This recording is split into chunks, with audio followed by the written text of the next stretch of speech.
Hello everyone, তোমরা সবাই কেমন আছো? আশা করি ভালো আছো। তো দেখো, আজকে আমি লতি রান্না করব। লতি সেদ্ধ করে ভাপিয়ে নিয়েছি, আর এখানে চিংড়ি মাছ নুন হলুদ মাখিয়ে রেখেছি। রসুন আর কাঁচা লঙ্কা কুচিয়ে নিয়েছি। এবার আমি রান্নাটা শুরু করব। বসিয়ে নিয়েছি কড়াই, দিয়ে দেবো তেল। চিংড়ি মাছগুলো ভেজে নেব। এই তেলে আমি ফোড়ন দিয়ে দেবো রসুন কুচি।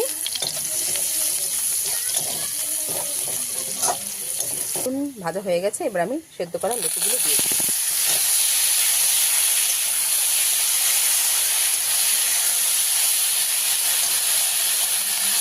দিয়ে দেবো চেরা কাঁচা লঙ্কা, আর দিয়ে দেবো চিংড়ি মাছ ভাজা। দিয়ে দেবো স্বাদ মতো নুন, আর দিয়ে দেবো হলুদ গুঁড়ো। দিয়ে দেবো কালারের জন্য সামান্য একটু লঙ্কা গুঁড়ো।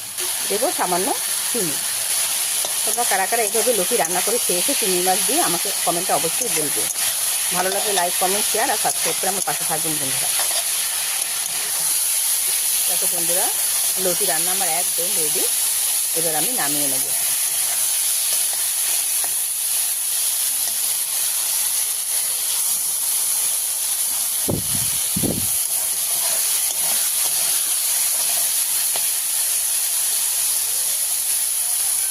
কচুর লতি আমার একদম রেডি। চিংড়ি মাছ দিয়ে কচুর লতি। দেখুন আর ফাইনালি কীরকম হয়েছে। ভালো লাগলে লাইক, কমেন্ট, শেয়ার আর সাবস্ক্রাইব করে আমার পাশে থাকবেন। নিত্য নতুন রেসিপি দেখার জন্য আমার চ্যানেলটি অবশ্যই সাবস্ক্রাইব করুন বন্ধুরা। দেখা হচ্ছে অন্য একটি রেসিপির সঙ্গে। ধন্যবাদ।